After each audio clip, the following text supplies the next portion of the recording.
novo, gente! Bem-vindos de volta a mais um episódio do Pod Aquelas dos 30. Bom, se você já chegou até aqui, por favor, já compartilha, dê o seu like, faça um comentário, dê sua opinião e quem sabe uma sugestão para os próximos episódios. Eu sou a Luma. Eu sou a Ingrid. Hoje a gente vai trazer o assunto sobre privilégios. Alguém já ouviu aquela historinha da corrida? Que todo mundo tá na corrida, né? Na corrida da vida ali. Só que tem uma pessoa com preparador físico, uma pessoa com um tênis bom de corrida, tem a pessoa que tá com um tênis falso, que é o tênis que tem gente que só foi, e tem gente que nem tá na corrida. É verdade. Nossa, eu lembrei de uma situação bem boba, mas já vai dar para ilustrar essa questão ali dos privilégios, de situações, e eu vou citar aqui. Recentemente, não sei se vocês viram, o Marcos Mion está sendo preparado para protagonizar um filme como um lutador de boxe, se eu não me engano. Ele tá numa pegada de, tipo assim, 0% de gordura no corpo, minha filha. Você vê o tanquinho, cada músculo, cada fibra Definido. super definido, né? E o cara tem 44 anos, atingiu esse patamar né, físico ali, foi muito impressionante. E eu ouvi um outro homem, dentro, né, do meu contexto, assim, uma pessoa conhecida, que também tá ali na faixa dos 40 e pouco, e que ele falava assim, nossa, o cara atingiu esse shape aí, tá vendo? Nossa, o cara é muito dedicado e tal, não sei o quê. Não que eu não acredite que ele seja dedicado. No entanto, olha o contexto. Ele tem um contexto de privilégios. Sim. Ele tem um preparador físico, ele tem nutricionista, ele tem uma pessoa para cozinhar todas as refeições, né? E cada passo que ele dá, né, dentro dessa preparação está milimetricamente acompanhado e sendo estudado para que ele alcance esse resultado. Então ele tem uma infraestrutura que poucos têm acesso. Então, obviamente ele tem algumas concessões ali, talvez no dia a dia do trabalho, etc., para que ele consiga focar nesse objetivo. E nós, réis mortais, que a gente fica aqui tentando comer batata doce com ovo cozido, frango, né? E a gente, às vezes, fica se comparando a esses cenários de grandes privilégios, né? E, às vezes, inclusive, a gente até se coloca para baixo. E aí eu sei que eu estou fugindo um pouco, talvez sim, mas a gente se coloca para baixo quando se fica comparando com uma outra pessoa, mas, poxa, são privilegiadas, sabe? Hoje, eu não tenho uma condição de contratar nutricionista, preparador físico, ir na academia 2 vezes no dia, 7 dias da semana. Não dá, senão eu deixo cair 300 outros pratos, né? Apesar de ser desempregada. Deveria ter tempo para isso. Mas tem até um meme, não sei se você já viu, que é um meme de uma pessoa indo pra academia e fala, eu só tenho uma garrafinha de água e um sonho. Sou eu essa pessoa. Mas o privilégio, ele tá presente em diferentes áreas, né? E se expressa também de diferentes formas. Mas você sabe me dizer uma experiência que você tenha vivido aí, que viu na cara uma discrepância de Eu acho que no ambiente de trabalho, acho que é onde que mais dá 2 tapas na nossa cara, assim, né? Mais fácil. Claro que tem, né, em outros momentos ali, tem até um caso polêmico agora com um cara da Porsche que matou um cara do Uber. E aí a gente vê a questão de privilégio porque o cara tá solto, né? Ele matou uma pessoa porque estava embriagado. Mas eu acho que o trabalho remete mais no nosso dia a dia, assim, né? Então, eu acho que eu tenho... Se eu vou citar exemplos aqui, eu tenho vários, né? É muito básico quando você vai numa entrevista de emprego e o requisito é falar tantas línguas, e aí você vai conversar com a outra pessoa que está concorrendo da mesma vaga que você, geralmente ela estudou o ensino médio dela lá fora, né? Ela veio de uma escola particular. Tem uma cena que eu me recordo muito bem que, por mais que eu seja formada em administração com ênfase em marketing, eu gosto de evidenciar isso, que é ênfase em marketing, não sei porquê, mas eu fiz 2 anos de engenharia. E aí, no primeiro dia de aula, juntava todas as turmas, assim, todas, do primeiro ano de engenharia, ali no auditório. E aí, aquele negócio de primeiro dia, não sei o quê, todo mundo, e aí um professor falou assim, quem aqui é da escola pública? Eu lembro que eu e o menino levantou a mão. Era uma faculdade muito conceitual, até hoje muito conceitual, no ABC, muito famosa. E eu e esse menino eram as únicas pessoas da escola pública. O restante era todo mundo privilegiado ali que veio de uma escola particular. Então, eu acho que quando a gente é na infância ali, a gente não percebe tanto, né, o quanto que o privilégio pode de alguém, ou o quanto você não tem. Mas eu acho que começa a ingressar nesse meio aqui, aí eu acho que você começa a perceber. E aí ali eu percebi as primeiras vezes que alguém era privilegiado em relação a mim, né? E hoje no trabalho eu percebo, assim, pessoas da minha idade, e não tô aqui falando da capacidade de ninguém, porque eu acho que as pessoas, né, foram capazes de chegar lá.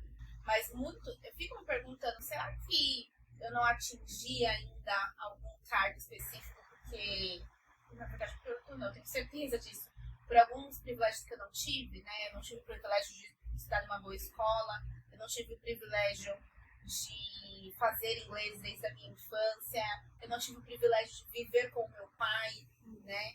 Então, acontece cenas de eu escutar de gente que até hoje o pai, mesmo a pessoa já tendo um cargo ali, às vezes, o pai consegue dar uma estrutura, né? E eu não tenho nenhum pai no registro. Então, é uma coisa que as pessoas, a gente percebe onde que impacta o privilégio. Sim. Você também sentiu alguma coisa? Tem uma experiência sobre isso? Então, apesar dessa minha cara branca de burguesa, eu sei, gente, eu tenho cara de rica, mas eu também vim de um contexto.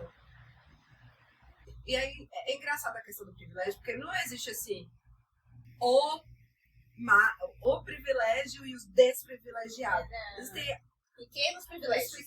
Exato.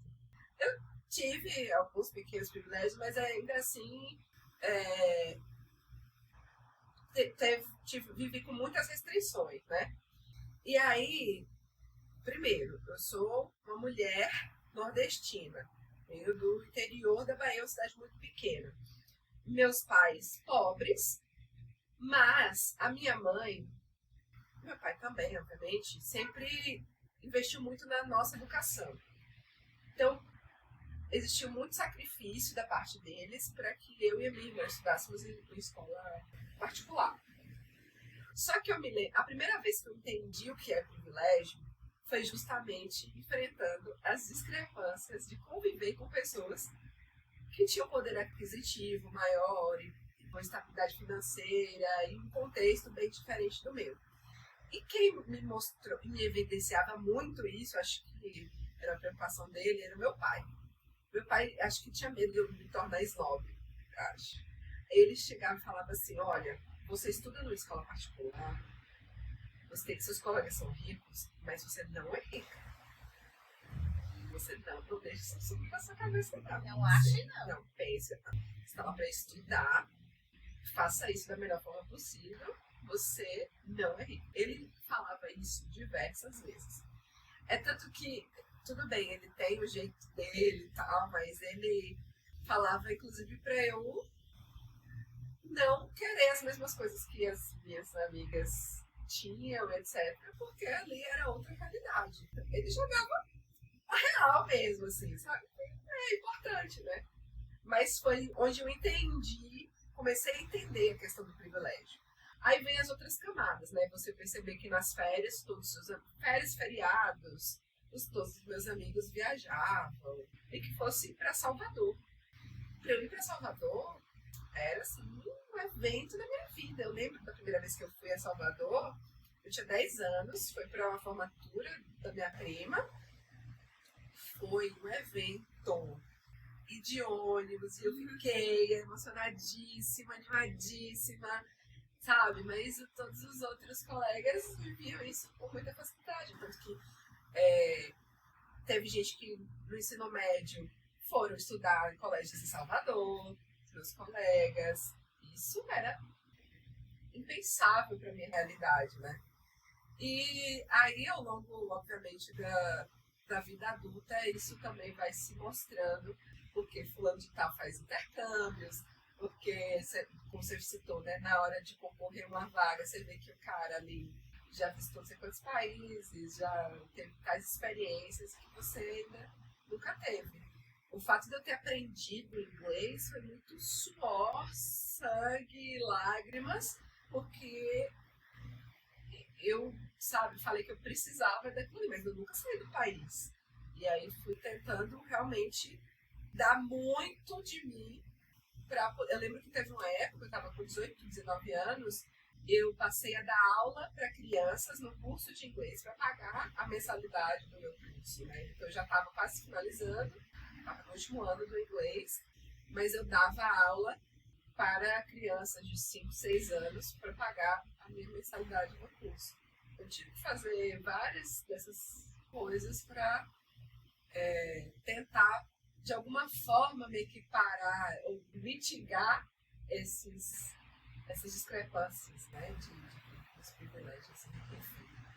Você comentou sobre que realmente não tem patamar, né? São pequenos privilégios. E é tão louco porque, por mais que eu tive uma infância muito pobre, eu tinha consciência que eu era privilegiada perante outras crianças também. Sim. Né? Então, a minha mãe trabalhava de emprego registrado, enquanto eu via que as outras crianças não trabalhavam. Eu lembro que na minha casa, é uma coisa tão pequena, mas tinha chocolate. Minha mãe fazia compra e trazia chocolate. Teve um dia que eu reuni todas as crianças da favela e eu peguei aquela barra de chocolate. Óbvio que a barra não é a de hoje de 90 gramas. Provavelmente ela era muito maior, né? Mas eu acho que eu dividi com umas 50 crianças. Porque eles não tinham acesso a chocolate. A minha mãe quase me matou depois, porque eu não fiz só isso. Eu lavei o cabelo de todas elas, todas as crianças. Mas eu fiz uma ação comunitária lá no meu bairro. Então, eu não era a pessoa mais rica ali do bairro. Né? Tinha minhas amiguinhas que os pais trabalhavam em montadora, tudo mais, que aí tinha carro, a casa era própria, né? A gente pagava aluguel, mas tinha gente pior que eu. Por mais que eu morasse numa casa sem piso, né, ali no chão batido, tinha gente que morava numa casa de tábua, que não tinha saneamento básico. Né? E como tem gente hoje. Então, é muito louco, porque eu fico pensando, eu sou a pessoa que estou correndo na corrida com um tênis não muito bom, mas eu estou na corrida. E tem muita gente que não está ali na corrida. Sim, é verdade. Eu lembro que o papel social do meu pai é bem importante aí dentro dessa minha construção de consciência social também, porque ele também me falava, você tem isso aqui, você tem 2 pares de tênis, mas seu primo de sangue, de primeiro grau, filho da sua tia tal, não tem nada. E aí, você vai dividir o quê? Qual desses brinquedos você vai dar? O que você vai dividir? E aí eu também via que, poxa, eu também sou privilegiada de alguma forma, eu também sou responsável por, de alguma forma, tentar, pelo menos aqui é próximo, que eu conheço, e que eu vejo que não está nessa corrida, tentar ajudar de alguma forma. Eu lembro de separar livros para os meus primos, separar roupa para esses meus primos também, porque meu pai trazia muito também essa questão, abre os olhos aqui. Abre os olhos e fique agradecida, tá? Sim. Seja grata. Que ele falava muito isso, né? Tudo bem, do jeitinho dele, do jeito dele. Se por acaso eu chegasse um dia meio triste, assim, em casa, aí você fica triste por quê? Você não tem direito de ficar triste. E eu entendo por que ele fala isso. Porque eu tinha os meus privilégios, né? De estar ali com essa... Poder estudar numa escola boa, ter a alimentação todos os dias, os meus primos todo dia, às vezes, um arroz, um macarrão, porque eles de fato não tinham nada em casa. E eu não tinha essa preocupação, né, de chegar em casa e não ter o que comer, graças a Deus.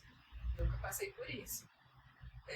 Mas tinha essa realidade muito próxima a mim, e isso me fez ser sensível a esses temas também. E hoje, né, quando eu olho tudo isso, né, que eu já passei, que eu passo, tudo mais, quando a gente está lá no âmbito profissional, eu confesso que eu tenho uma certa dificuldade de lidar com algumas pessoas, né, principalmente porque, cara, me vem um negócio assim, aquela preguiça. Ai, preguiça. Eu tenho preguiça de algumas pessoas quando surge qualquer coisa, assim, sabe? Você tá ali, eu tô ali no meu corre. Eu tô fazendo o meu, entendeu? Sim. Então, porque por mais que hoje eu consegui subir um patamar, não cheguei lá ainda, mas eu consegui subir, tô bem distante do que eu era, qualquer coisinha que eu fizer, eu posso voltar pra lá, cara. E aí, quando tem situações no trabalho ali, que você é muito agressiva, você não precisa ser mais direta, você precisa ser mais fofa, você precisa ser mais doce. Eu tenho vontade de falar, minha filha, meu filho. Você tem noção, assim, do que eu já passei, né, pra chegar até aqui? Entendeu? Quando eu olho uma empresa ali que a galera, nada contra, mas a galera da McKinsey, a galera da USP, tipo, cara, eu me ferrei pra pagar uma faculdade, porque eu não consegui passar no vestibular, sabe? Eu tinha que trabalhar e tinha que estudar no final de semana quando eu tinha tempo. Eu demorava 2 horas pra chegar na minha faculdade. Eu chegava meia-noite e meia, 1h em casa, eu ia de ônibus, eu não ia de carro pra faculdade. Né? E aí eu não tô falando que a culpa, essas pessoas têm culpa, não é isso, ninguém tem culpa de ser privilegiada, mas me dá uma preguiça quando eu sou comparada de igual para igual. Ai, isso me mata. Isso me mata. Assim como eu falei que a gente não deve se comparar, né? Com, o Marcos Mion conseguiu, também não quero ser comparada, sei lá, numa avaliação com fulano de tal que teve aquela estabilidade no escopo e durante tanto período, mas eu evoluí dentro de 5 meses, dentro da minha circunstância também, sabe? Tipo, não sabia tal coisa, aprendi tal coisa em tantos meses, é sobre mim, é sobre a minha trajetória. E aí é sobre as minhas ferramentas, sobre as minhas vivências, é sobre os privilégios que eu tinha ou não, sabe? Então eu quero ser comparada comigo mesma, se eu tô evoluindo de tantos meses pra cá. É sobre isso, e não ficar comparando a minha vida, a minha caixinha com a de fulano de tal, que é uma outra pessoa, que tem uma rede de segurança, que tem uma rede de apoio, que tem uma certa estabilidade disso, daquilo outro, e que bom que ele tem. É engraçado que, tipo assim, a gente não fica falando assim, mostrando, fulano de tal só consegue isso porque teve tais privilégios, mas a gente é cobrado. Olha, fulano de tal tá entregando isso. Fulano de tal o quê? Mora com os pais, não se preocupa com a parte financeira. Exato. Entendeu? Então isso é muito injusto, é cruel, sabe? É muito cruel. E nesse campo da vida profissional é que eu acho que pesa mais, assim, que cobra mais da gente, porque é onde a gente precisou ralar muito, se provar muito para se inserir em um mercado muito específico, um mercado de trabalho muito específico, que todos os dias elevam a régua, né? Todo dia quer mais de você e a gente dá o nosso jeito. Sim, sim. É engraçado, né, esse ponto, porque a Fernanda do Big Brother, ela falou sobre isso, né? E aí ela falou uma frase que me pegou muito, assim, porque eu não tô isentando o sonho de ninguém, cara, mas eu já tenho 30 anos e já me fudi pra cacete pra estar aqui. Então não me venha com seu sonho só porque você quer um cargo. Só pelo um cargo. Meu, não é pelo cargo. Eu tô aqui pela minha vida, eu tô aqui pelos meus parentes, eu tô aqui pelos que virão depois de mim, eu tô aqui pela minha cidade, eu tô aqui representando muitos sonhos, muitas coisas. Não é só sobre mim, sabe? Não é só sobre mim. E aí alguém chega e fala, mas precisa ser mais leve. Você não precisa fazer uma tempestade no copo d'água. Mas pra mim aqui, eu tô aqui inteira. Eu tô querendo fazer acontecer. reconhecer cada detalhe do meu dia, do meu trabalho, do meu esforço, do meu suor. Então, eu vou intensa assim, eu sou intensa assim, eu quero ver as coisas acontecerem, sim. Igual quando, né, as pessoas acham assim, não, você sempre tem que ser feliz, né? Você sempre tem que ser feliz, você sempre tem que sorrir, você tem que ser alegre. E aí, isso também é uma coisa que me incomoda muito. Eu já recebi feedback. Eu acho que me incomoda muito, porque, cara, eu falo assim, você não sabe o perrengue que eu já passei, entendeu? Então. Perrengue. E por muitas vezes, na minha vida, eu tava morta ali de cansaço, mas eu tava lá entregando o meu, sim, fazendo o meu lá. Sim. Eu não podia deixar a peteca cair, entendeu? Mas ninguém sabia o que eu tinha passado, dos perrengues que eu tinha passado, pra alguém vir e falar assim, de ser mais feliz, de ser muito agressiva. Cara, velho, não, vai pra puta que pariu. Não, isso me irrita num grau que eu não tenho paciência. Preguiça, assim. Então, e principalmente quando as pessoas não enxergam os privilégios que têm, né? Como eu falei ali no início.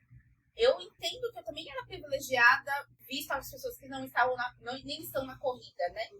Mas tem tanto privilégio tão pequenininho, assim, ó, cara, que faz uma diferença na vida da pessoa, né? A gente estava até conversando aqui antes, né, sobre o ponto, quando a gente foi com a produtora que estava ensinando, que ela falou que foi fazer uma comparação, e aí ela falou que comparou os amigos dela que têm pais unidos, né? Casados, né? Que são casados, os pais, esse pessoal já chegou em um cargo de gerência, por exemplo, né? E aí, eu fiquei pensando nisso. E realmente, porque te dá uma segurança. Eu vejo pro meu marido, assim. Quando o meu marido saiu do trabalho, ele ficou chateado, claro, ele foi desligado. Mas ele foi, vou abrir meu negócio, é meu sonho e é isso. Porque ele tem uma autoconfiança em relação a isso. Coisa que, tipo, eu também fiquei desempregada. E eu não falei, vou só abrir meu negócio e viver a vida lá louca lá e ver o que dá. Então, eu acho que tem seus privilégios. E eu converso muito com o Arthur sobre os privilégios que ele tem. Tanto o financeiro, quanto o fato dele ser branco, ele ser homem, né? Então, acho que a gente tem que reconhecer os nossos privilégios. É verdade, é importante. E alguns deles são bem sutis. E eu acho que quando a gente reconhece os nossos próprios privilégios, a gente consegue ser agente de mudança. Como você citou o exemplo que você, né, compartilhou chocolate, lavou o cabelo da galera. E o nosso papel social, ele é muito importante. Tipo assim, se você quer ser um ser humano decente, você tem que ter um papel social e tentar, de alguma forma, contribuir com a sociedade. E acho que você reconhecer os seus próprios privilégios te tira da bolha, te tira um pouco do ego também, tá? E te faz útil. Sabe? É tipo assim, para de mimimi também, vai olhar para o lado e cuidar. E não é só, vou olhar para o lado e ser grata porque eu não estou morando na rua. Isso aí é um discurso mesquinho, sabe? Vou ser grata porque eu, pelo menos, isso é mesquinho, isso é, sabe? Eu não sei nem dar nome a isso. É literalmente, entendeu? Poxa, eu tenho essa grana aqui, posso contribuir com tal causa, ou posso, sei lá, distribuir sopa na rua em algum dia, certa frequência. Fazer, de fato, alguma coisa para você sair da bolha e contribuir, sabe? Retribuir também, eu acredito muito em retribuir. Porque a gente está avançando, a gente está conseguindo, a gente está conquistando. E a gente tem os nossos privilégios, acho importante retribuir, olhar para o lado e retribuir. Sabe uma coisa que me incomoda muito? É quando a pessoa fala assim, mas não pode dar o peixe, tem que dar a vara. Isso me incomoda. Eu tenho vontade de pegar a pessoa, dar um chacoalhão. Falar, meu filho, acorda. A pessoa tá morrendo aí, acorda. cara. Se você não dá o peixe, a pessoa não vai ter força pra pegar a vara e pescar, caramba. Exatamente. Eu não tô falando que não tem que ensinar a pescar, eu acho que é importante. Sim. Só que eu acho que, como você falou, é mesquinho, né? Você pensar dessa forma e achar que tudo se resolve. Ah, não, vamos usar treinamento na internet. Cara, a gente não tem nem acesso à internet. Exato. Então, às vezes as pessoas falam, você vai falar, cala sua boca. Fica quieto, às vezes é melhor ficar quieto. A pessoa está literalmente dentro da sua própria bolha, do seu próprio privilégio. E não entende. Não entende. Não tem a menor empatia, nem busca isso. E aí, eu não sei como que é pra você isso, mas sabe o que eu penso assim em relação ao privilégio? Privilégio é quando você não tem, você só trabalha, você não tem problemas em relação a isso, né? Então, aconteceu comigo essa semana mesmo. Essa semana eu fui trabalhar e aí minha cabeça tava mil assim, eu falei, meu Deus, eu não consegui trabalhar. De tanto problema que eu tinha pra resolver. Porque quando você é uma pessoa, você é a pessoa que saiu da pobreza, entre aspas, né? Porque a gente ainda continua pobre, mas saiu daquela pouquinho, você ainda carrega uma galera com você. É isso. Né? Então tem um monte de gente lá que você tem que resolver os B.O. Sim. E não me vem falar, ai, põe a máscara primeiro em você. Na realidade não é isso. E eu tava cheia de problema com a minha família, em relação às minhas sobrinhas, não sabia o que ia fazer. E eu, cara, eu tenho que intervir com dinheiro, eu faço isso mesmo, eu entro em conflito comigo. E mesmo assim, eu entrei ali e falei... E eu tive que falar assim, olha, calma, depois eu vou resolver isso, agora eu tenho que trabalhar. E aí falaram assim pra mim, nossa, Ingrid, hoje você parece estar um pouco cansada. Eu virei a você e falei, eu estou exausta. Então, eu acho que o privilégio é isso, quando você só vai trabalhar. Entendeu? E pronto. Não tem que se preocupar com tais contas, com o problema de irmão, de papagaio, de... Nossa, queria. Quer dizer, não sei. Acho que queria, cara. Não precisar. Não, eu queria, se eu pudesse escolher ser privilegiada, certeza. Eu gostaria de ser privilegiada. Eu não gostaria de ser a pessoa da bolha. Né? Eu acho que eu gostaria de também fazer a diferença na vida das pessoas, assim. Mas eu gostaria, óbvio. Eu não tenho dúvidas que... Só chegar e falar, não. Que eu seria será outra que é pessoa. isso? Conta pra mim. E aí, eu acho que no dia a dia a gente lida com muita gente que é da bolha, né? Como você lida com esse tipo de pessoas? Preguiça. Esse é o hashtag do nosso pod, é preguiça. Preguiça. Eu tenho um pouco de preguiça pra quem é privilegiado e vive na bolha, no mundo encantado e não faz questão de se abrir para a realidade, assim. Eu tenho muita preguiça. Para quem me conhece sabe, eu tenho muita dificuldade de disfarçar os meus desconfortos. Apesar de ser uma pessoa pacificadora, acolhedora e tudo mais, quando eu vejo que essa pessoa tá ali muito, né, dentro da bolha e só quer falar sobre assuntos da bolha... Que é o quê? Ai, é a 10ª vez que eu fui pra Disney esse ano. Olha, na minha vida. Legal, mano, é muito legal. É muito legal. Tomar o Starbucks de lá.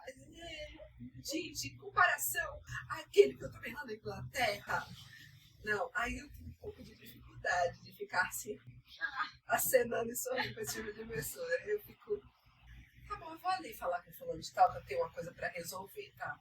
Eu de verdade, eu tenho um pouco de preguiça de entrar na bolha pra fazer, só pra, né, conversar e depois sair. Eu fico com vontade de estourar aquela bolha da pessoa. Olha, querida. Mas aí eu só saio pra não traumatizar a pessoa. E você? Então, depende, assim. Acho que depende do meu mood. Depende do mood da geminiana, né? Verdade. Às vezes eu só sorrio e aceno. Ah, claro, eu só viajo pra Paris. Ótimo que você pagou em euro. E às vezes eu faço você tá de sacanagem com a minha cara, né? E já falo pra pessoa mesmo a realidade. Mas eu confesso que também eu tenho uma preguiça de ter que ficar me explicando. Porque a pessoa da bolha, ela tem essa internet, né? E aí, você pode me ensinar. Não, eu não sou a professora. Eu não sou o pobre que vai te dar a lição de como que deve ser feito, entendeu? Eu acho que tem vários grupos de debate que é possível você fazer isso, entender, né? Mas não me venha querer que eu explico, não. Não, e é engraçado também que às vezes fala assim, então, nossa menina, fui lá na Disney e tal, você já foi quantas vezes? Ele não entende que tem gente que nunca saiu do país. Foi pro Paraguai. Tipo, ele não assimila Que é um mundinho da pessoa. É um Aí eu mundinho. fico, nossa, gente, sabe?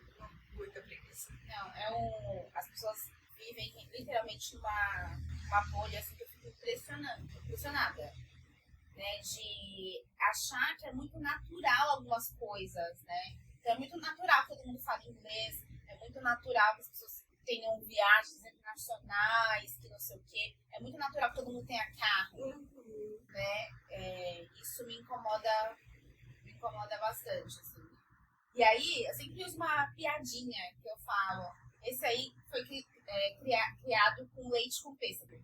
Então, eu sempre falo isso. Aí, já sabe que se um dia, desculpa, gente, se eu falei isso pra você, é porque eu acho você um privilegiado, tá bom? Eu acabo falando. Tem um pouquinho disso. Então, acho que é isso, né, sobre o nosso assunto. Acho que por hoje é só. Me fala aí o que você acha desse assunto. Comenta, compartilha e até a próxima. Tchau, tchau. Tchau.